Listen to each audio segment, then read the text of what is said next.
amazingly, actually, the first time I saw Prabhupada was on television, which you might think would sort of distance him somewhat, but I really felt his presence. I had no idea who it was. He came on this late night program. This is back in 1969. It was just 4 days, I later learned, after he arrived in the country. They were staying at John Lennon's house, and Mukunda had managed to organize this interview. So late in the evening, I used to sit every day in the evening if I was around with my father. I was staying with him at the time. And there would be famous people like politicians, playwrights, authors, that kind of a person, would be submitted to an interview by a fairly assertive presenter. Yeah.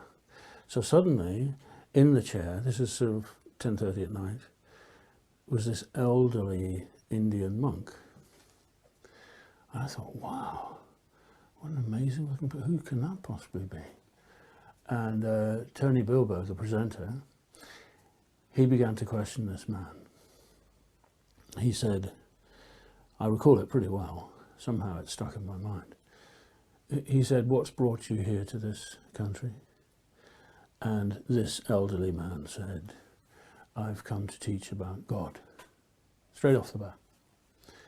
And immediately I thought, that's interesting, because I had been taught about God all my life, you know, by monks. And they had assured me that I didn't need to hear about God from anyone else. You know, these were Catholic monks and they could tell me everything I needed to know. So I thought, this is going to be interesting. I wonder what he's going to say. So the interviewer said to him, is this the same God that we already know about in this country? You know, or is it some other God? And this man, this elderly, wise Indian man, he said, it's the same God that I'm come to speak of. God has many names, but God is one. So I was intrigued. And then the elderly man said, I think he said, the interviewer probably asked him next, so what are you teaching? And this elderly Indian man said, I am teaching how you can see God and speak with God, just as I am speaking with you, face to face. And I thought, that sounded amazing. And then the next question was, so what is it, what's your method? How can we do this? So then the elderly Indian man said, you simply sing the names of God. And I thought, it can't be that simple, you know. And my father was sitting next to me, and I said to him, what did he say? Did he say you just sing? And my father said, I don't know, I couldn't, because his accent was very strong.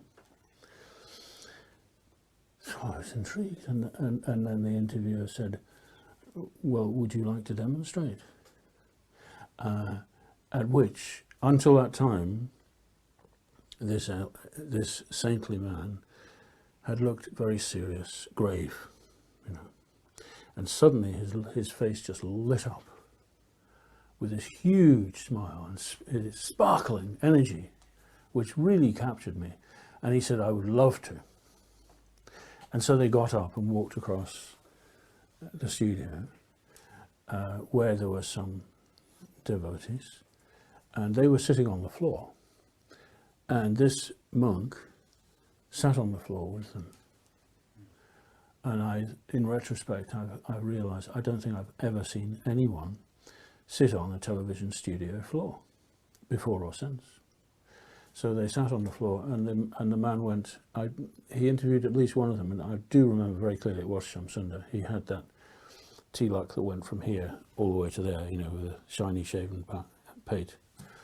And I thought to myself, gosh, I admire that young man, a bit older than me, but I admire that man. And these people, I can see they've got something really special. And the thought that occurred to me was, I could never do what they're doing. I could tell it was really serious, but I would love to. aspire to something like that. So then they began to sing.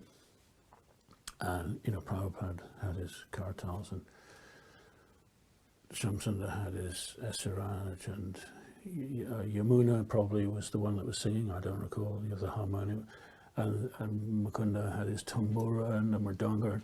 It was such a beautiful sound. So they chanted one round of the Mahamantra. As soon as I heard the sound, I thought, that is right. You just have to sing.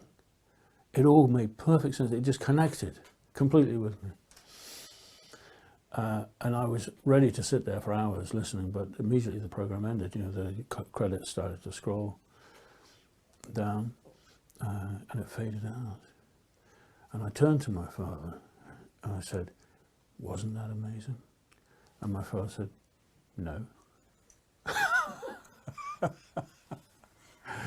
So I learned from that. I learned this amazing presence which Prabhupada was able to project, across a screen.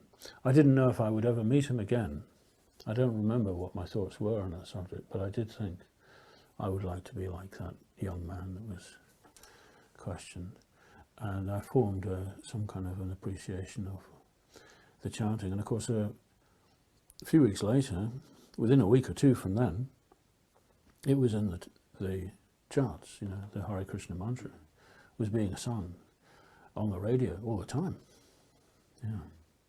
So that was my first encounter with Prabhupada. The main impression I had of course, I didn't know he was Prabhupada, but the main impression I had of this man was that he was 100% genuine. He really knew what he was, when he was speaking about God, I knew I've got to hear what this man says.